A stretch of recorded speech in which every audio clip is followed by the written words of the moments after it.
All right, turning now to the news. Well, sort of. Today, a new campaign against cyberbullying is encouraging kids to get out there and do it in person. A team of archaeologists have accidentally uncovered a living guy. Approved by the FDA last month, Despondex is intended as a treatment for the approximately 20 million Americans who are insufferably cheery. U.S. military commanders have announced that the third annual Bring Your Daughter to War Day was a great success. Facebook headquarters is on lockdown after Mark Zuckerberg's avatar broke out of the metaverse. If any of these headlines made you chuckle, get excited because The Onion is returning to print. You can now enjoy the satirical paper's self-dubbed America's finest news source, hot off the press. Don't worry, they're not peeling away their online content, but subscribers will also get a monthly issue sent to their door to flip through alongside their morning coffees. We're joined now by The Onion's editor-in-chief, Chad Nackers. Hey, Chad. Hi, thanks for having me, Sasha. So you're back in print. How does that feel? It's amazing. You know, we just want to put our readers first, and the best way for them to experience The Onion is to kind of see all these headlines at once and stories, and they kind of interact, and you see this mix, and you kind of laugh in different ways, you know, whether it's an animal joke, a political thing. It's really the best way to experience it, and you turn the page, and then there's another great thing. Yeah. And I think we just all kind of want to get off our devices a little bit. Sure. Yeah. So the print version it's just been back this week. I mean, how are people reacting so far? It's been great. And right now, for the next 5 days, it's available for $60 for a year. You'll get 12 issues and some other little perks that we'll surprise you with throughout the year. Yeah. Well, tell us more about the decision, right? Why did you decide to go old school, if you will? You know, I think part of it is, you know, when you rely on social media, which is like an algorithm that decides what people see, our readers aren't getting what we want them to get. It's the media companies are deciding. And so we want to just have something where it's like, here's the headlines you should see. We've created a new website that is more of news-like, got rid of a lot of the ads. So it's just a clean experience. It loads up really quickly. And, you know, we just want people to really like enjoy the content and not feel frustrated by things that don't load or weird pop-up ads and everything else that's bad with the internet. Yeah, we love print media over here, but The Onion was also the first digital humor site, right? It launched in 1996. This is way before memes and Vines and TikToks became a thing, as you pointed out, social media there. Now, you have been at The Onion, I understand, since 1997. Is that right, Chad? I have. I've worked in Madison, New York City, and Chicago. Wow, amazing. I mean, so what was it like for you then to like, you kind of are part of creating and shaping internet humor? Yeah, I mean, and in those early years, like the economy was great. Bill Clinton was just kind of this, like our fun little clown that we put in all these different situations. Right. Then we moved to New York City, 9/11 happens, and the Iraq and Afghanistan wars.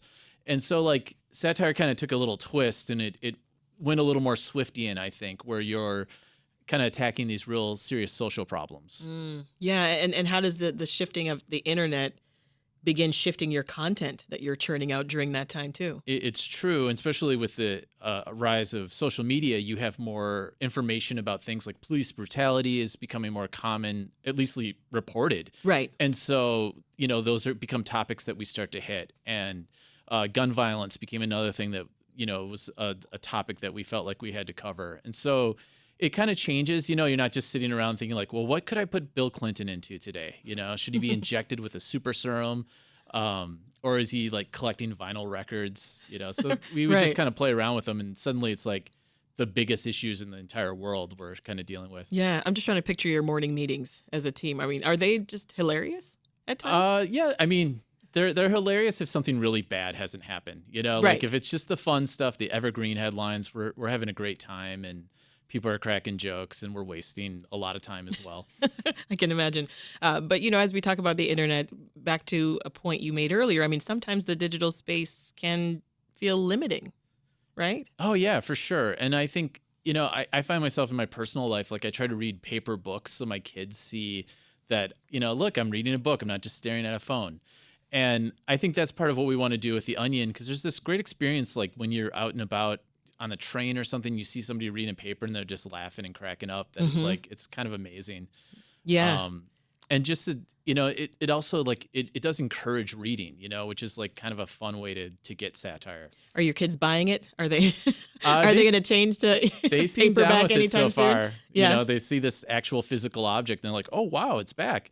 I can flip through it. Yeah. Yeah. Well, you know, one thing that a lot of people do find off-putting about the internet is just how difficult it is to tell fact from fiction, Chad. You know, the Onion, it's literally fake news, but, you know, it makes commentary on very real issues. So talk us through that, you know, and how you all play with ideas of the truth through satire. Right. Well, I think like the role of satire is to bring out the truth of a situation, to really capture that. And often, you know, that's with some sort of jokey premise. And the more you kind of tease out that truth, like then sometimes people are like confused by it, you know, but also it is also using the different tropes and stuff. I remember we did a joke about a WNBA player being 7 months pregnant and dominating during the finals. And people were falling for that. And the photo was her like very pregnant.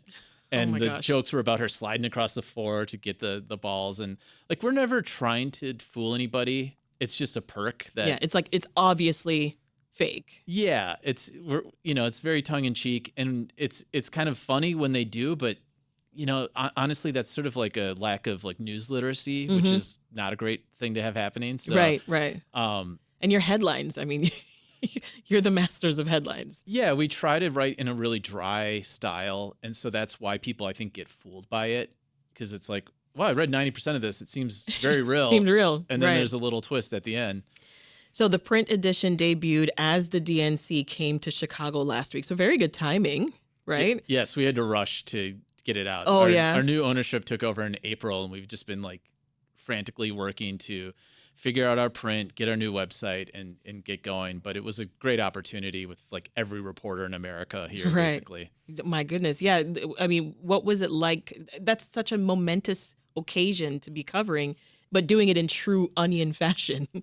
Yeah, I mean, it just made the whole thing really fun. It's kind of like a political circus that's happening in front of you. That's a good way to put it. And it was, you know, it's also kind of fun because, you know, suddenly the Democrats are kind of happy about and have this joy with the campaign. And so it's like, it's fun to like be able to poke fun and not have them be like, well, I'm super bummed out about this. Mm-hmm. Yeah. And so we've got an election coming up in November, right? That's the reason for all of this. And we can talk about, you know, what the role of satire is, you know, a bit more during these political cycles. But more specifically, I'm curious what you see the Onion's role as during events like these, the DNC, the election. Yeah, I think it's important for us to kind of hit at like what the issues are and what like the dangers that could exist. You know, things like the Project 2025 is just a very scary thing, especially for a lot of young people who have expectations their whole lives of like, well, I'm fine. You know, there's not going to be any problems. If there's people who are like, well, we'd like to get rid of this or that, that's something that, you know, it's a reason for them to come out and vote. Yeah.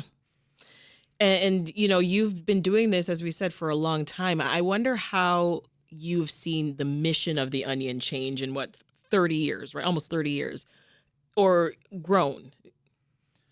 I think it takes a number of different forms. You know, we always still have that key thing of like, we want to make you laugh and have fun with things like make jokes about animals or, you know, famous people doing dumb things. Mm-hmm. But at the same time, I think there is a role like with some of our commentary on gun violence. I think we have hit like in a way that no one else really does, that like kind of just shows this cycle just keeps going. And that's why we use headlines that keep repeating and show like the "No Way to Prevent Us" headline. Yeah. It just kind of shows like how we're all stuck in this cycle. And there's a lot of other different aspects of politics that kind of keep on going. And so we can kind of cut through that. We don't need access to politicians or anybody. So we just kind of say what the truth is. Yeah. Now, this time around, you know, because it's been more than a decade since you've been in print. Now we're back. Is there anything that you're changing about the approach this time around? One kind of fun thing we're doing right now is we have fake ads in the in the paper. So like in the past, people would be like, well, I don't know what's real and what's fake in here. Yeah. Well, now there really are fake ads. And Oh my it's goodness. like a new avenue for satire for us to kind of make fun of like how companies are bad or how they're crass with their customers. And just kind of having fun with it. And it's great to have like a full page ad in the paper. My goodness. And someone has to decipher whether that's real or not. Right. That is hilarious. So the headlines, I'm going to go back to that. I mean, is there a secret that you can share to these iconic headlines, Chad? Well, this is a thing we're kind of working on with the staff in going into print is like brevity is so important, you know, being able to say something really quickly, but that it makes a big point, you know, or it's a big laugh. And, you know, we've been kind of practicing before with the Trump assassination attempt. We had a joke about Congress banning roofs. And so, you know, it kind of gets at the misplaced focus. You know, that is one of the tools that we use a lot where you're focused on one thing that's like, that's not the actual problem. Right. But then you just say like, we can't have any more roofs. There's no reason for them. They're bad. They lead to bad things. Pretty clever. Do you ever write something and you're like, oh man, this is the best one yet? Or you see, you know, something that someone else wrote and you're thinking, oh man, I wish we had thought of that. Yeah. I mean, you're always like when you're working with your colleagues, you're like, oh, you got to that joke before I did. Or, Right. Even when you're brainstorming, sometimes you're waiting for someone to stop talking and then someone says the thing you're going to say and you're like, oh.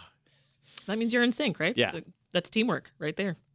All right. We've been talking with Chad Nackers, who's editor-in-chief of The Onion. Thank you so much for stopping by, Chad. Thank you. It's been a pleasure. Congrats again. Thanks.